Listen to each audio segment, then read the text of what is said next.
আমরা ওই এখন দেখব কোয়ালিফায়ার্স সম্পর্কে। তো qualifiers restrict the number of times the preceding expression may appear in a match. অর্থাৎ এক্সপ্রেশনটা কতবার অ্যাপিয়ার হবে সেটা আমরা কোয়ালিফায়ারের মাধ্যমে স্পেসিফাই করে দিতে পারি। ঠিক আছে, যদি আমি কোনো এক্সপ্রেশনকে মাল্টিপল টাইমস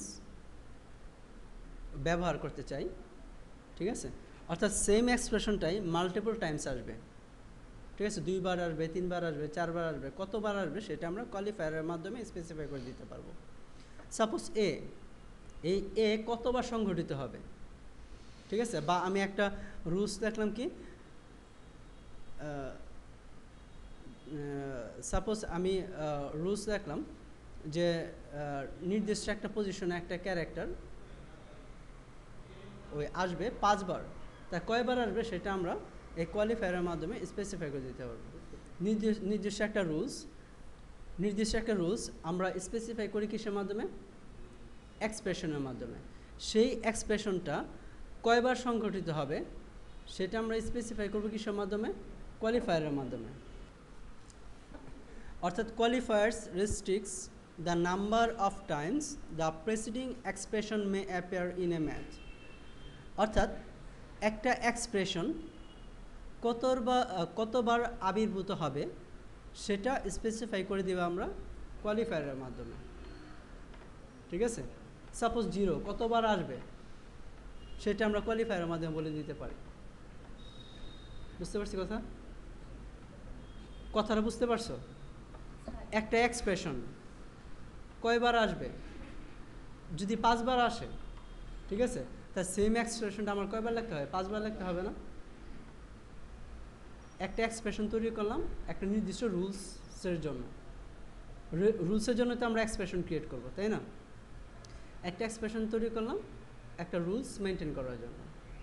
এখন সেই এক্সপ্রেশনটা আমার 5 বার দরকার পাশাপাশি, তাহলে কি করতে হবে? ওই এক্সপ্রেশনের রুলসটা 5 বার লিখতে হবে, কিন্তু আমি 5 বার না লিখে কি করতে পারি? কোয়ালিফায়ারের মাধ্যমে বলে দিতে পারি উক্ত এক্সপ্রেশনটা 5 টাইমস ম্যাচ ওই আবির্ভূত হবে, ঠিক আছে, এই অ্যাপের হবে। অর্থাৎ কোয়ালিফায়ারের মধ্যে আমি বলে দিব একটা এক্সপ্রেশন কতবার আবির্ভূত হবে, অর্থাৎ অ্যাপিয়ার হবে। The common single character for qualifiers আর কোশ্চেন মার্ক, প্লাস এবং স্টার সাইন। কোয়ালিফায়ার হচ্ছে 3টা। তো কোশ্চেন মার্ক কোয়ালিফায়ারের মাধ্যমে আমরা কি করব? Question mark means 0 or 1। Question mark বলতে 0কে বোঝাবে অথবা 1কে বোঝাবে। Which matches the preceding expression found 0 or 1 time. অর্থাৎ এটা যেই এক্সপ্রেশনের পূর্বে কোশ্চেন মার্ক থাকবে সেই এক্সপ্রেশনটা তোমার 0 টাইমস মিললেও চলবে বা একবার মিললেও চলবে, বাট একের অধিক হবে না, ঠিক আছে, না মিললেও চলবে বা মিললে একবার মিলবে, একের অধিক বার মিলতে পারবে না যদি আমরা কোশ্চেন মার্ক স্পেসিফাই করি। আর প্লাস সাইন হচ্ছে plus means 1 or more, minimum একবার ম্যাচ করবেই, ঠিক আছে, বা একের অধিক টাইমসও ম্যাচ করতে পারবে। An expression using plus qualifier will match previous expression 1 or more times, making it required but matching it as many times as possible. অর্থাৎ যদি আমরা প্লাস সাইন ইউজ করব যে এক্সপ্রেশনের পূর্বে, সেই অর্থাৎ প্লাস সাইনের পরে যে এক্সপ্রেশনটা থাকবে সেই এক্সপ্রেশনটা কমপক্ষে একবার ম্যাচ করতেই হবে। একবারও ম্যাচ করতে পারে, একের অধিকবারও ম্যাচ করতে পারে, বাট একবার ম্যাচ করতেই হবে। যদি ম্যাচ না করে তাহলে হবে না। Star sign means 0 or more. 0 or more means star যদি থাকে স্টার এর পরে যে এক্সপ্রেশনটা থাকবে, ঠিক আছে, অর্থাৎ যে এক্সপ্রেশনের পূর্বে স্টার সাইন থাকবে সেই এক্সপ্রেশনটা একের অধিকবারও ম্যাচ করতে পারে বা ম্যাচ নাও করতে পারে। বুঝতে পারছো? হ্যাঁ, you should use this qualifier carefully since it matches 0 occurrences or the preceding expression. Some unexpected results can occur.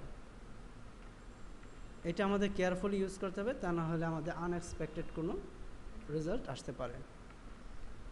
The plus and star qualifiers do greedy matching, which is covered in more detail in recap 9.3.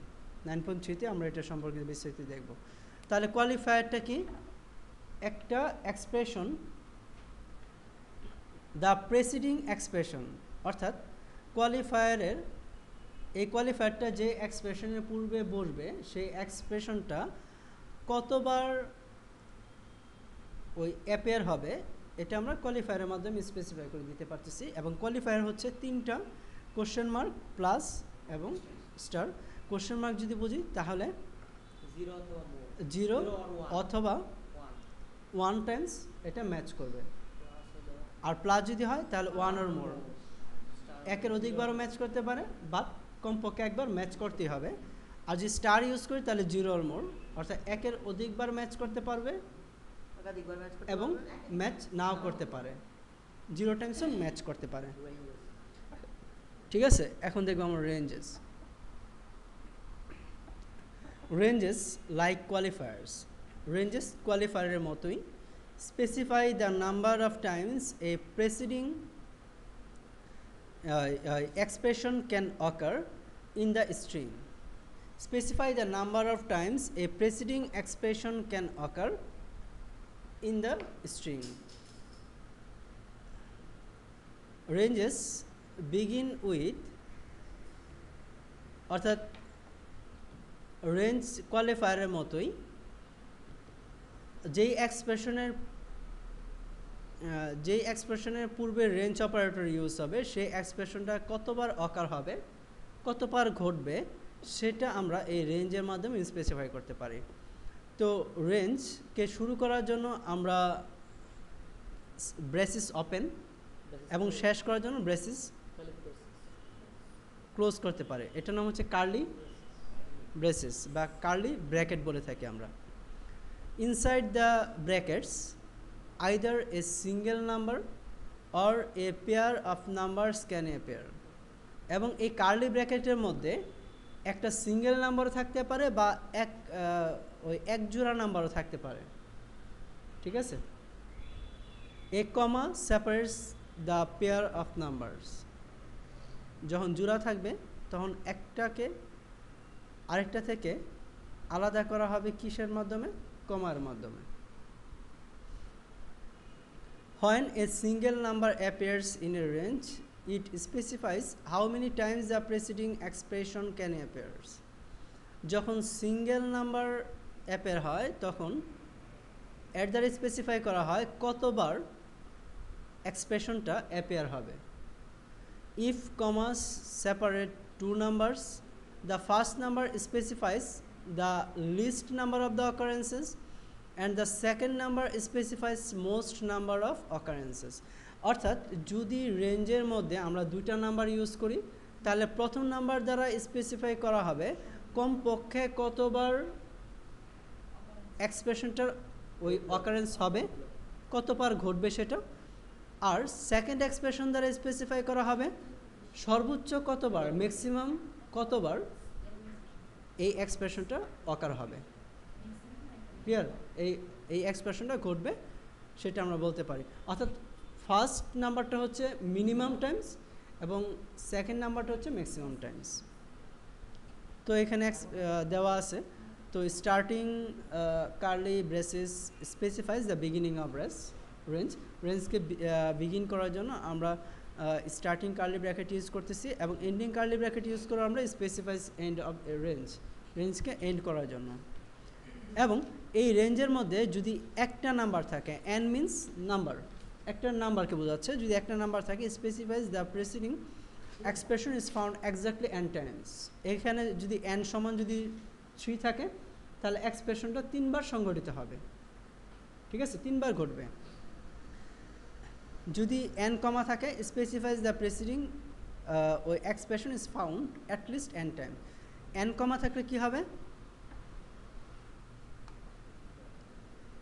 N comma থাকলে at least এনের মান যত থাকবে, যদি 2 থাকে 2 বার এক্সপ্রেশনটা সংঘটিত হতেই হবে। আর যদি 2টা থাকে এন এবং এম, অর্থাৎ নাম্বার যদি 2টা থাকে, এন এর মান যদি থাকে 2 আর এম এর মান যদি থাকে 5, তাহলে মিনিমাম 2 বার এবং ম্যাক্সিমাম 5 বার এক্সপ্রেশনটা ঘটবে। ক্লিয়ার?